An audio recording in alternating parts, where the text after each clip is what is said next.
Bismillahirrahmanirrahim. Assalamualaikum warahmatullahi wabarakatuh. Alhamdulillah. Alhamdulillahi hamdan katsiran thayyiban mubarakan fih kama yuhibbu rabbuna wa yarda. Asyhadu an la ilaha illallah wahdahu la syarikalah wa asyhadu anna Muhammadan abduhu wa rasuluhu la nabiyya wa rasula ba'da. Qala Allah ta'ala fil Qur'anil Karim, ya ayyuhalladzina amanu taqullaha haqqa tuqatih wa la tamutunna illa wa antum muslimun. Wa qala azza wa jalla, ya ayyuhan nasu taqu rabbakumul ladzi khalaqakum min nafsin wahidah wa khalaqa minha zawjaha wa batha minhuma rijalan katsiran wa nisaa'a wattaqullaha alladzi tasaaluna bihi wal arham innallaha kana 'alaikum raqibah. Amma ba'du fa inna asdaqal hadithi kitabullah wa khairal hadi Muhammadin sallallahu alaihi wasallam wa syarrul umuri muhdatsatuha fa inna kulla muhdatsatin bid'ah. Ikhwan fiddin wa akhwati fillah, azanallahu wa iyyakum. Alhamdulillah, kita bersyukur kepada Allah Subhanahu wa taala yang telah menghidupkan kita setelah kematian, yaitu tidur ya. Dan kita saat ini berada di bulan yang sangat mulia, di mana pintu ampunan dibuka seluas-luasnya oleh Allah Subhanahu wa taala. Dan wajib bagi kita untuk mensyukuri segala nikmat yang telah Allah berikan. Karena kita tidak akan pernah mampu menghitung nikmat-nikmat yang Allah beri kepada kita. Dari kita bangun tidur sampai kita tidur lagi, tidak akan pernah mampu kita untuk menghitung nikmat-nikmat yang Allah berikan. Begitu banyak nikmat yang Allah berikan. Dan yang paling manusia, yang sering manusia lupakan, yaitu nikmat berupa air. Air ini sesuatu yang sangat penting bagi manusia. Allah Subhanahu wa taala mengatakan dalam surat Al-Mulk ayat yang terakhir, Ustaz. Qul ara'aitum in asbaha ma'ukum khawra fama ya'tikum bima'in. Katakanlah wahai Muhammad, katakanlah wahai Rasul, apa pendapat kalian? Apa pendapatmu? Nabi Muhammad SAW disuruh bertanya kepada umatnya, kepada kaumnya. Qul, katakanlah wahai Rasul, ara'aitum in asbaha ma'ukum khawra fama ya'tikum bima'in. Apa pendapat kalian kalau kalian bangun tidur, kalian dapatkan sumber-sumber air kalian tuh kering. Fama ya'tikum bima'in. Maka siapa yang mampu mendatangkan air tersebut kalau bukan Allah? Ini kalau Allah cabut satu nikmatnya aja, pusing kita. Apalagi nikmat-nikmat yang lain. Karena kita mampu merasakan nikmatnya gigi itu ketika sakit. Ketika sakit gigi. Sekarang kita nggak sakit gigi. Tadi kita makan sahur, wah enak-enak aja. Tapi kalau gigi kita udah sakit, baru merasakan, ternyata nikmat sekali ya punya gigi. Ternyata gigi sehat itu nikmat sekali ya. Ini contoh kecil ya kok. Dan nikmat yang paling besar yang Allah berikan kepada kita adalah diutusnya Nabi Muhammad SAW. Kalau bukan melalui dari Allah Subhanahu wa taala, melalui tangan beliau yang mulia, mungkin kita nggak bisa merasakan seperti ini. Kita mungkin masih berada di zaman jahiliyah, di zaman kebodohan. Dan itu semua atas nikmat dari Allah Subhanahu wa taala. Setelah kita diberikan nikmat oleh Allah, wajib bagi kita untuk beribadah kepada Allah Subhanahu wa taala sesuai apa yang Allah inginkan. Kita beribadah kepada Allah itu sesuai apa yang Allah inginkan, bukan apa yang kita suka. Karena agama Islam ini bukan prasmanan. Tahu prasmanan ya? Suka ambil, nggak suka ya tinggalkan. Dalam Islam, kamu dengar, kamu taat. Walaupun terkadang nggak masuk akal, karena akal kita tidak akan pernah mampu untuk mencapai syariat Allah Subhanahu wa taala. Kita cukup sami'na wa ata'na. Kami dengar, kami taat. Dan alhamdulillah atas kemudahan dari Allah Subhanahu wa taala, kita bisa melanjutkan bab yang ke-26 dalam kitab Tauhid, sebuah kitab yang sangat bagus yang ditulis oleh Syekh Muhammad At-Tamimi rahimahullahu taala. Dan yang bab yang ke-26 ini membahas tentang an-nushrah. Apa itu an-nushrah? Mungkin kita asing ya mendengarnya ya. An-nushrah. Apa ini an-nushrah? An-nushrah, padahal di flyer sudah dituliskan sama Kak Bambang ya, mengobati sihir dengan sihir. Seperti biasa ya, kalau kita mendengar istilah dalam atau kalimat dalam bahasa Arab ya, itu ada penjelasan ya, ada definisi secara bahasa ya, dan secara istilah ya. An-nusrah ya, itu maknanya al-fathu, artinya membuka. Al-fathu artinya membuka. Dan secara istilah ya, secara bahasa dan secara istilah, yang namanya an-nusrah ya, halus sihri anil mashur.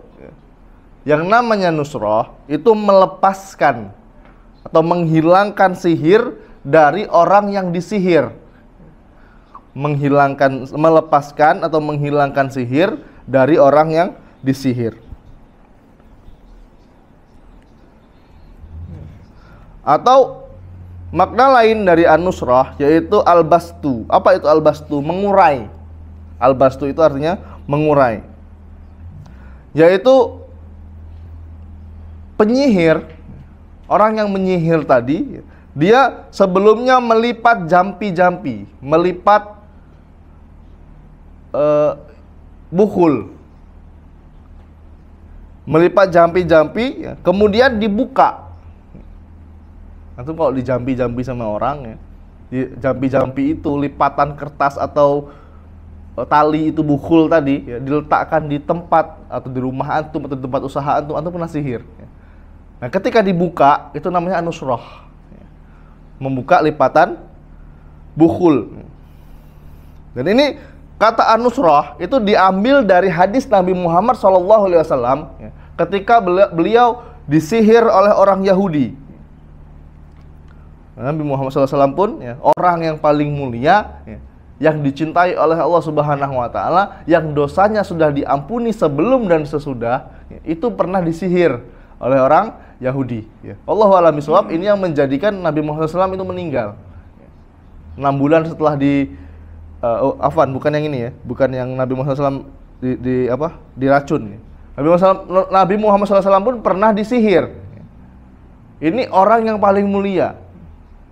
Jadi jangan kita ujub, membanggakan diri kita. Wah, kita udah kenal sunnah, nggak mungkin disihir. Yang penting ikhtiar aja. Tawakal ikhtiar. Bismillah buka toko udah aman. Antum nggak tahu. Dukun itu licik ya. Dia bisa menyihir kita. Kalau cara-cara untuk agar tidak kena sihir, kalau tidak salah sudah pernah kita bahas ya, tentang bab tentang sihir ya.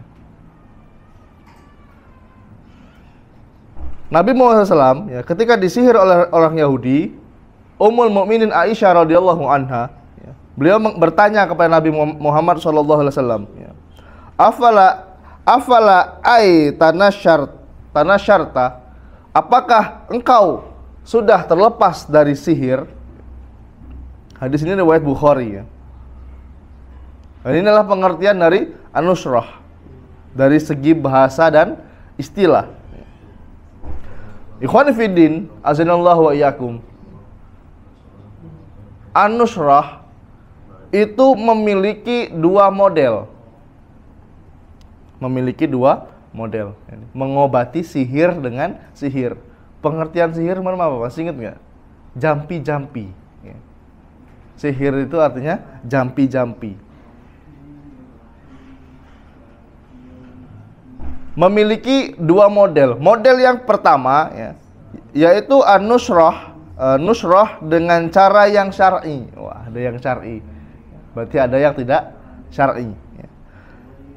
Bagaimana cara yang syar'i? Yaitu mengobati sihir menggunakan metode ruqyah. Ruqyah yang syar'iyah, yang syar'i ya, yang lafaznya ini dari Al-Qur'an dan Sunnah. Bukan ruqyah yang bikin sendiri, bukan. Ya. Ada contohnya dari Nabi Muhammad SAW.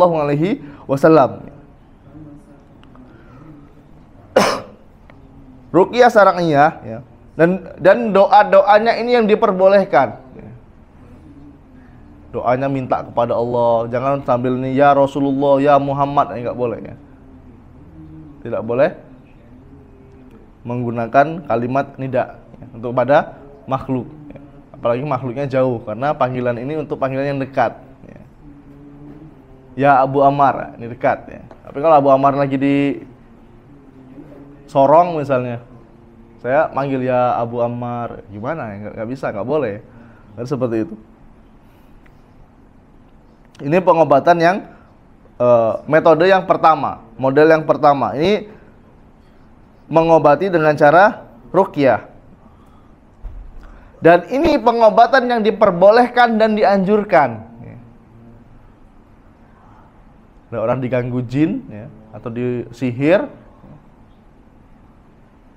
pas berobat ke rumah sakit nggak ada penyakitnya, sampai rumah tiap malam jam-jam tertentu merasakan sakit, badannya gatal semua ya, mual. Nah, ini terindikasi kena sihir. Pas di ronsen ya, ronsen nggak ada, di radiologi nggak ada apa namanya penyakit, nggak ada ya.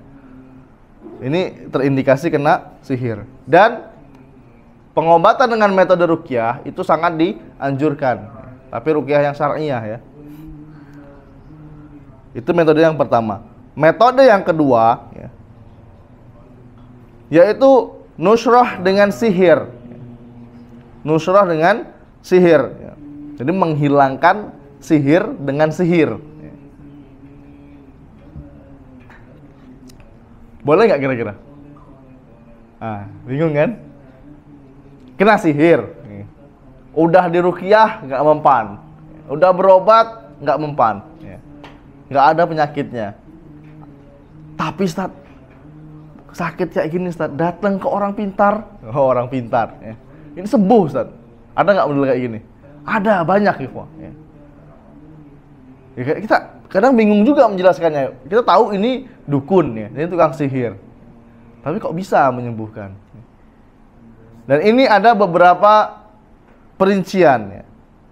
Metode yang kedua ini mengobati sihir dengan sihir itu ada beberapa perincian ya. Ada beberapa metode.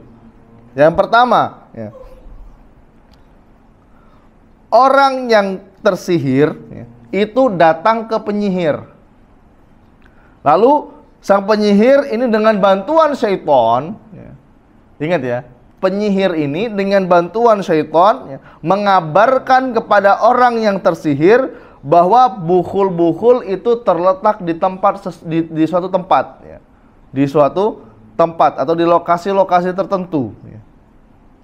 Lalu orang yang tersihir pun ya, mengambil bukhul tersebut dan merusaknya. Nah, ini model yang pertama.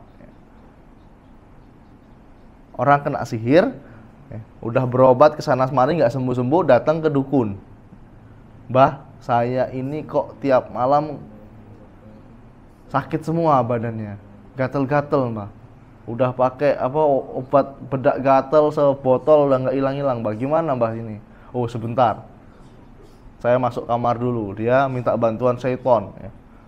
Kemudian syaitan ini mengabarkan kepada orang yang kena sihir. Caranya gimana? Ya bisa lewat mimpi ya. Oh di sana itu di belakang rumahmu itu tertanam.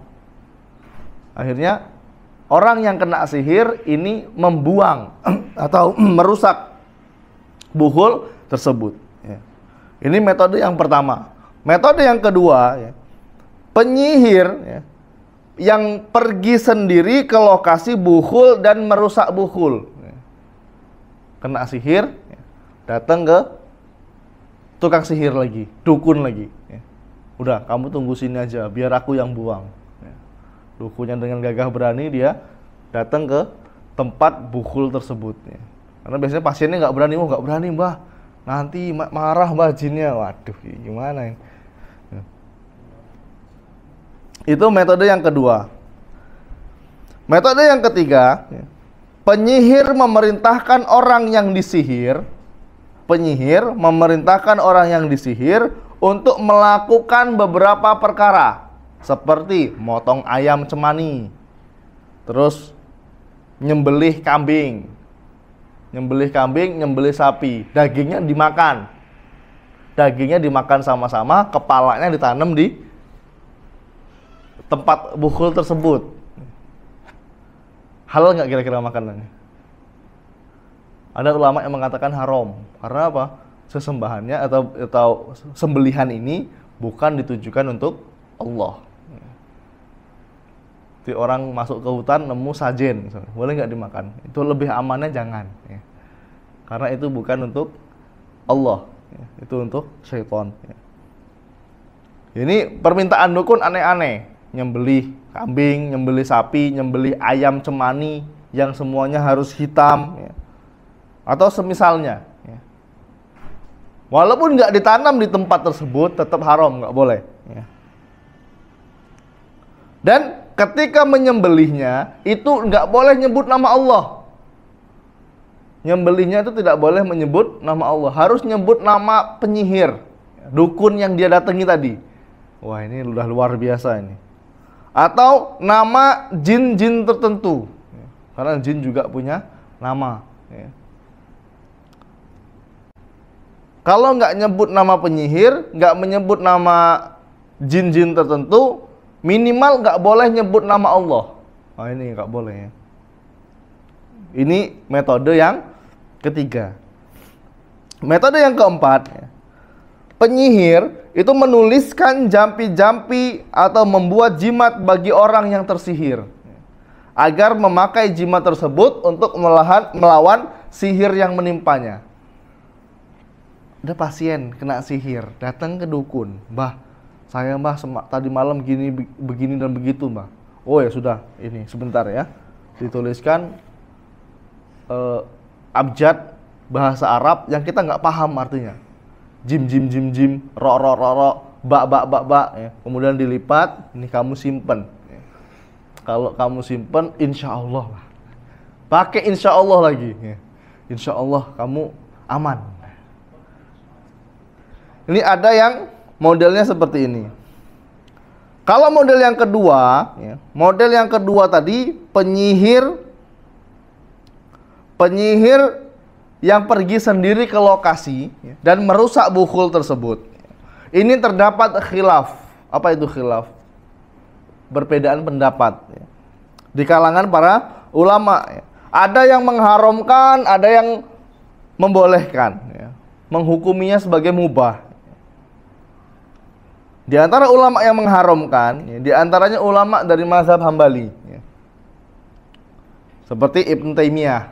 Ini Ibnu Taimiyah mengharamkan, Ibnu Qayyim rahimahullah ta'ala, dan para ulama Hambali di zaman akhir-akhir ini, di antaranya Syekh bin Baz, Syekh Utsaimin, Syekh Muhammad bin Ibrahim, dan Ibnu Jibrin rahimahullah ta'ala. Ini mengharamkan. Dan pendapat mazhab Imam Malik ini juga mengharamkan.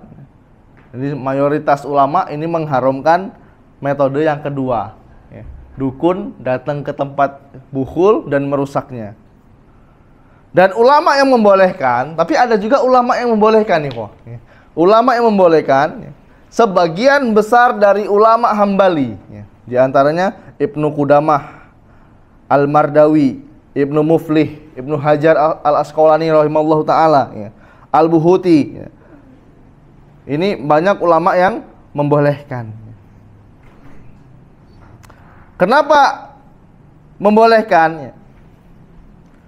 Dibolehkan karena dua hal, dua alasan. Yang pertama, boleh karena bermanfaat. Karena bermanfaat. Yang kedua, boleh karena darurat. Karena darurat.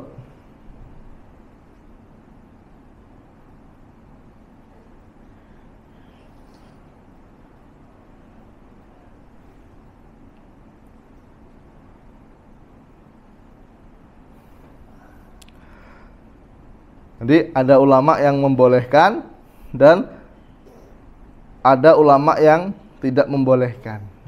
Jadi jangan heran. Mungkin dia mengambil pendapat yang boleh. Kalau kita nggak suka, ya kita ngambil pendapat yang tidak boleh. Tapi kalau saya sendiri condong ke pendapat yang tidak boleh. Nanti kita bahas.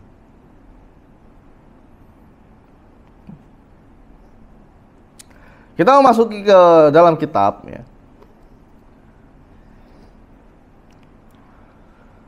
Di sini Syekh Muhammad At-Tamimi rahimahullahu taala membawakan sebuah hadis dari sahabat yang mulia Jabir radhiyallahu anhu, anna nabiyya sallallahu alaihi wasallam, sesungguhnya Nabi Muhammad sallallahu alaihi wasallam su'ila anin nusrati, ditanya tentang an-nusrah. Nabi Muhammad sallallahu alaihi wasallam ditanya tentang an-nusrah. Faqal, maka Nabi Muhammad sallallahu alaihi wasallam mengatakan, hiya min amali syaiton, itu termasuk dari perbuatan syaitan. Ini hadis Nabi Muhammad sallallahu alaihi wasallam. Rawahu Ahmad bisanadin jayyid, dan dari riwayat Ahmad, dan ini riwayatnya bagus ya. Ketika ditanya tentang nusrah, beliau mengatakan Ibnu Mas'udin yakrahu hadza kullahu. Ibnu Mas'ud membenci itu semua, membenci nusrah, yaitu mengobati sihir dengan sihir. Ini pendapat Ibnu Mas'ud. Kalau Nabi Muhammad SAW tadi ketika ditanya tentang an-nusrah, beliau mengatakan hiya min amali syaitan. Ini semua termasuk amalan syaitan. Dalam hadis ini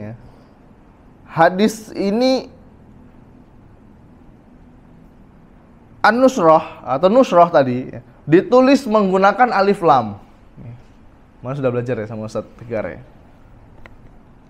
Ketika isim terdapat alif lam, itu menandakan sudah jelas bendanya. Yang ditanya ini sudah jelas. Ketika antum ditanya, jadi nggak perlu bertanya-tanya lagi, apa sih yang dimaksud nusrah, apa sih? Jadi ketika ada alif lamnya, ibaratnya seperti ini. Ada pasien di IGD.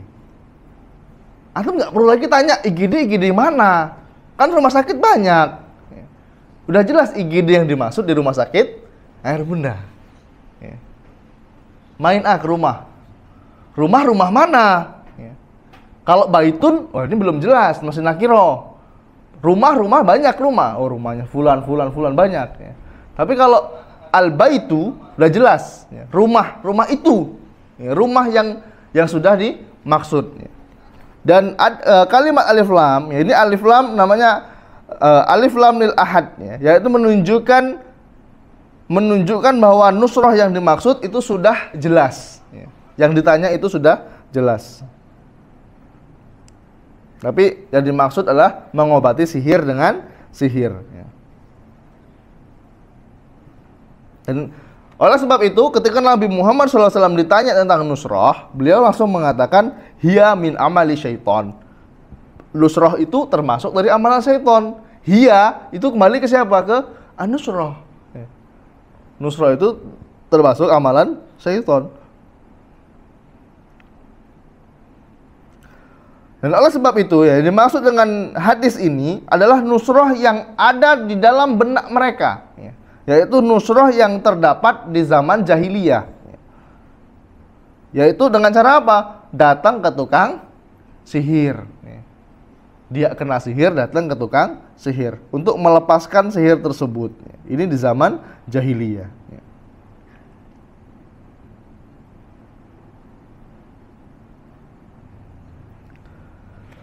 Kalau ditanya tentang Yang ditanya adalah nusrah dengan cara ruqyah. Tadi kan udah jelas ya. Ruqyah nusrah mengobati sihir dengan sihir. Tapi kalau konteksnya nusrah yang dimaksud adalah cara ruqyah ya, tentu Nabi Muhammad SAW akan menjawab yang berbeda ya. Ada sebuah hadis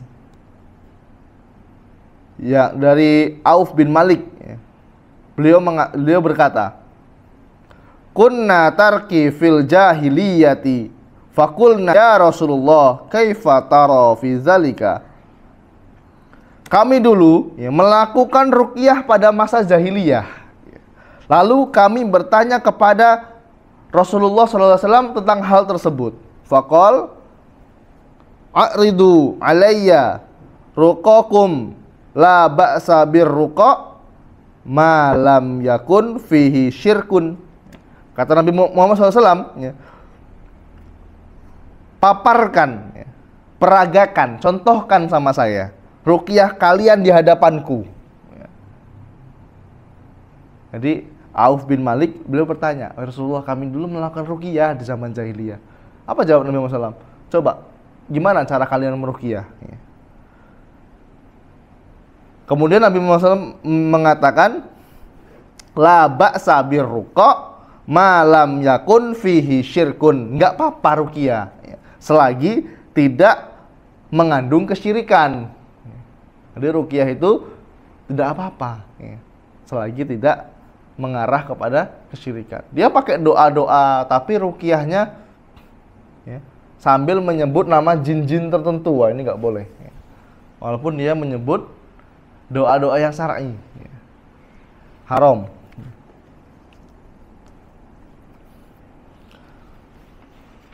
Itu hadis yang pertama.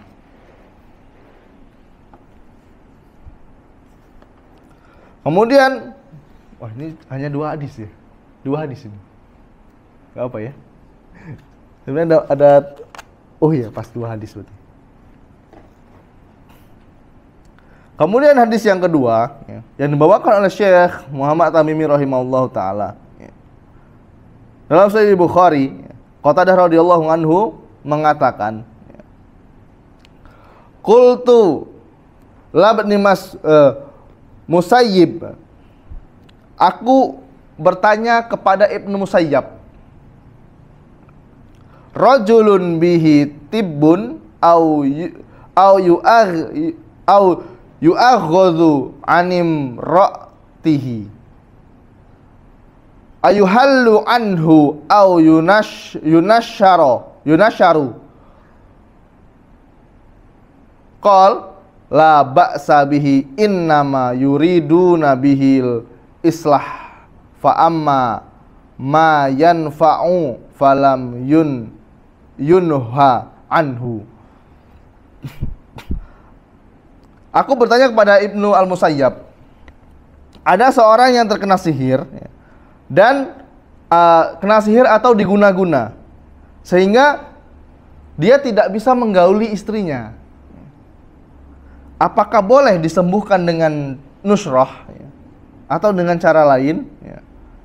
Kemudian beliau menjawab ya, Ibnu Musayyab beliau mengatakan la ba'sa bihi, enggak apa-apa ya, dengan cara nusrah ya. Innama yuriduna bihil islah, karena yang mereka inginkan hanyalah kebaikan untuk menolak mudarat ya. Fa amma ma yanfa'un nas falam yunha anhu. Sedangkan ya, sesuatu yang bermanfaat itu tidak dilarang oleh manusia. Ini pendapat beda lagi ya. Kok boleh datang ke kok melakukan nusrah, melakukan sihir dengan sihir. Nah, ini ada penjelasan ya.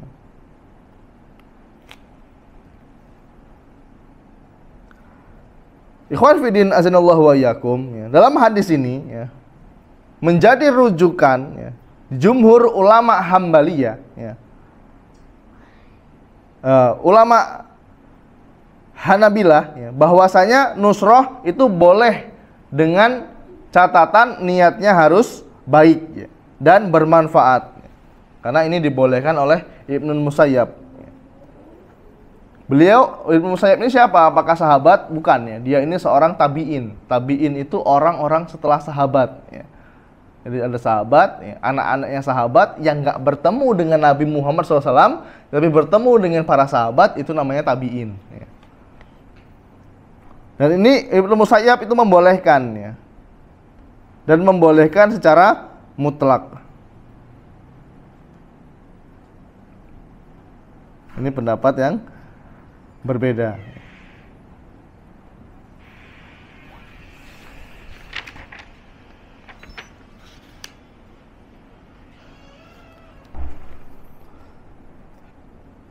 Dalam riwayat Al-Hasan Al-Basri rahimahullahu taala, beliau mengatakan la yahillu syihra illa sahir. Tidak ada yang dapat menghilangkan pengaruh sihir kecuali sihir. Nah, ini pendapat yang berbeda lagi. Antum nggak usah bingung ya. Antum tinggal ngambil pendapat yang mana.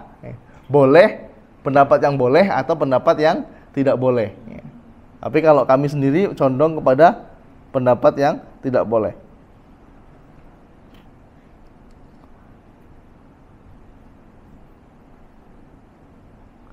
Pendapat Imam Hasan Al-Basri rahimahullahu taala, beliau mengisyaratkan ya, bahwasanya nusrah itu haram ya. Karena di sini beliau mengatakan la yahillu sihra illa sahir. Tidak ada yang bisa menghilangkan sihir kecuali penyihir itu sendiri ya. Sedangkan kita haram untuk mendatangi tukang sihir ya. Datang ke tukang sihirnya nggak boleh. Apalagi sihirnya ini sudah berkaitan dengan jin ya. Apa kemarin hadisnya? La tuqballahu salatun arba'ina yauman. Tidak diterima salatnya selama 40 hari, 40 tahun ya. 40 hari, 40 malam, enggak diterima salatnya. Gara-gara apa? Datang ke tukang sihir ya, atau dukun dan membenarkan ucapan mereka ya. Ini enggak boleh.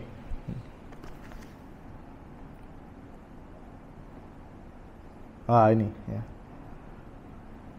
Wallahu a'lam bishawab ya. Karena ini pembahasan masih panjang ya. Pembahasannya tentang khilaf, tentang perselisihan para ulama. Kalau dilanjutkan nanti khawatirnya nggak cukup waktunya ya. Jadi insya Allah kita lanjutkan pada pertemuan yang akan datang ya. Semoga kita selalu istiqomah dalam kebaikan. Kalau ada kebaikan itu datangnya dari Allah Subhanahu wa taala. Kalau ada kesalahan itu datangnya dari saya pribadi dan bisikan syaitan yang terkutuk. Allah dan Rasulnya terbebas dari kesalahan tersebut. Wallahu a'lam bishawab. Kami akhiri dengan doa kafaratul majelis. Subhanakallahumma wa bihamdika asyhadu alla ilaha illa anta astaghfiruka wa atubu ilaik. Assalamualaikum warahmatullahi wabarakatuh.